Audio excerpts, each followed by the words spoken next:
இன்றைக்கி நம்ம பார்க்குற கடைசி டைட்டில் வந்து மாலிக்யூலாரிட்டி.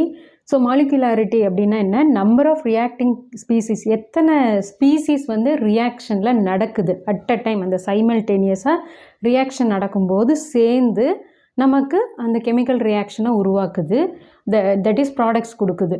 ஸோ அது பார்த்திங்கன்னா that is number of reacting species எத்தனை இருக்கோ அதுதான். அது ஆட்டம்ஸாகவும் இருக்கலாம், மாலிக்யூல்ஸாக இருக்கலாம், அயான்ஸாக இருக்கலாம்.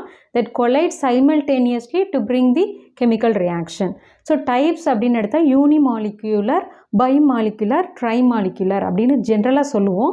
ஸோ ஃபஸ்ட்டு யூனிமாலிக்யூலர் அப்படின்னா ஒரே ஒரு இது மட்டும் மாலிக்யூல் மட்டும் இருக்குது, அதில் வந்து இன்வால்வ் ஆகுது.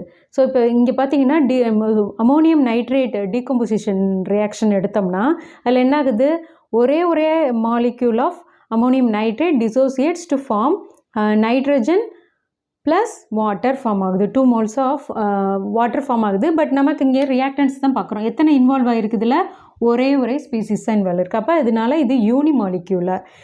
இங்கே செகண்ட் ஈக்குவேஷன் பைமாலிகுலர். ஏன் இதை சொல்கிறோம்? இப்போ பார்த்தீங்கன்னா நம்ம நினச்சிக்குவோம் ஒன்றே தான் இருக்குது, ஹெச்ஐ ஒன்று தான் இன்வால்வ் ஆகிருக்கு அப்படின்னு நினைப்போம். பட் எத்தனை மாலிக்யூல்ஸ் இன்வால்வ் ஆகிருக்கு?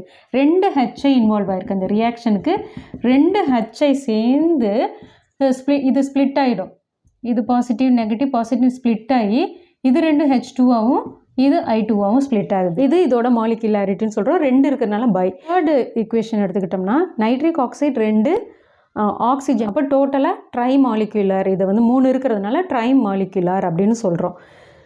அடுத்து இதை பார்த்தீங்கன்னா இது மொத்தம் எத்தனை மாலிகுல்ஸ் சேர்ந்தா இருக்குது? ஸோ டோட்டலாக 10 இருக்குது. அப்போ இதோட மாலிகுலாரிட்டிங்கிறது என்னது? 10. ஆனால் 3க்கு மேலே போயிடுச்சுன்னா வந்து ஒரே ஸ்டெப்பில் நடக்காது. அது ஸ்ப்ளிட் அப் ஆகி 2-3 எலிமெண்ட்ரி சீரீஸ் ஆஃப் எலிமெண்ட்ரி ரியாக்ஷன்ஸாக நடக்கும். நிறைய மல்டிபிள் ஸ்டெப்பில் நடக்கும். ஸோ சில இது இன்டர்மீடியேட்டாக ஃபார்ம் ஆகி கடைசியில் வராது. ஸோ அதெல்லாம் நம்ம நெகேட் பண்ணிவிட்டு மெயின் பேசிஸை மட்டும் ஈக்குவேஷனாக ஃபார்ம் பண்ணுறோம். ஸோ அப்படி பண்ணும்போது அதோட மாலிகுலாரிட்டி இந்த ஈக்குவேஷனை வச்சு ஓவராலாக நம்மளால் சொல்ல முடியாது. நம்ம மல்டிபிள் ஸ்டெப்ஸாக நடக்கும்போது ஏதாவது ஒரு ஸ்டெப் வந்து ரொம்ப ஸ்லோவாக இருக்கும். ஸோ அந்த ஸ்லோவஸ்ட் ஸ்டெப் தான் வந்து இதோட ரேட் மொத்தம். ஏன்னா மல்டிபிள் ஸ்டெப்ஸ் நடக்குது. இதோட ரேட்டை வந்து எப்படி கண்டுபிடிக்கிறது அப்படின்னா, எது இருக்கிறதுலே ஸ்லோவஸ்ட் ஸ்டெப்போ அதுதான் வந்து ரேட் டிட்டர்மினிங் ஸ்டெப். அப்படி ஸ்லோவஸ்ட் ஸ்டெப் தான் வந்து என்னது? ரேட் டிட்டர்மினிங் ஸ்டெப் அப்படின்னு சொல்கிறோம். ஸோ இப்போ வந்து இந்த ஈக்குவேஷன் இப்போ இது எடுத்துக்கோங்க.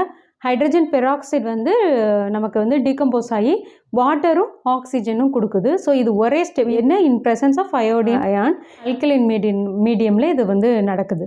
ஸோ இந்த ரியாக்ஷனை பொறுத்த வரைக்கும் பார்க்க ஒரே ஸ்டெப்னாலும் இது 2 ஸ்டெப்பாக நடக்குது. பிடிச்சிங்க. இது ஒரு இன்டர்மீடியட் ஸ்பீசிஸ். ஆனால் இது 2ல் வந்து இதுதான் வந்து ரேட் டிட்டர்மினிங் ஸ்டெப். ஏன்னா இதுதான் ஸ்லோவஸ்ட். அந்த இன்டர்மீடியட் ஃபார்ம் ஆகிற அந்த ஸ்பீசிஸ் ஃபார்மேஷன் வந்து ரொம்ப ஸ்லோ. ஸோ அதுதான் வந்து இந்த இதில் வந்து ரேட் டிட்டர்மினிங் ஸ்டெப்.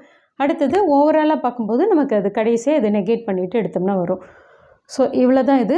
ஸோ இப்போ வந்து மாலிகுலாரிட்டினா என்ன, ஆர்டர்னா என்ன அப்படின்னு கம்பேர் பண்ண சொல்லுவாங்க. அது ஜென்ரலாக அந்த புக்கில் இருக்கும், அது புரியும் உங்களுக்கு. இருந்தாலும் நான் லைட்டாக சொல்கிறேன். ஆர்டருங்கிறது நம்ம வந்து ஃப்ராக்ஷன்லேயும் இருக்கும், மைனஸில் இருக்கலாம், 0ல் இருக்கலாம். பட் மாலிகுலாரிட்டி 0ல் இருக்காது.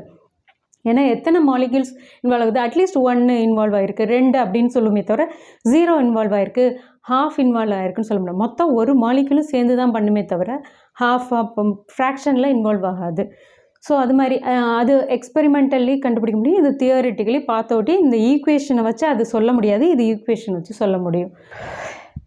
ஸோ அவ்வளோதான் இன்னையோட பார்ட்டு. கண்டிப்பாக இது உங்களுக்கு புரிஞ்சிருக்கும்னு நம்புகிறேன். அடுத்து சீக்கிரமே நான் அப்லோட் பண்ணுறேன். சப்ஸ்கிரைப் பண்ணாதவங்க சப்ஸ்கிரைப் பண்ணுங்கள். அப்புறம் அப்படியே அதோடு விட்டுறாமல் உங்கள் ஃப்ரெண்ட்ஸ்க்கும் ஷேர் பண்ணி எல்லோரும் சேர்ந்து படிக்கலாம். Thank you students.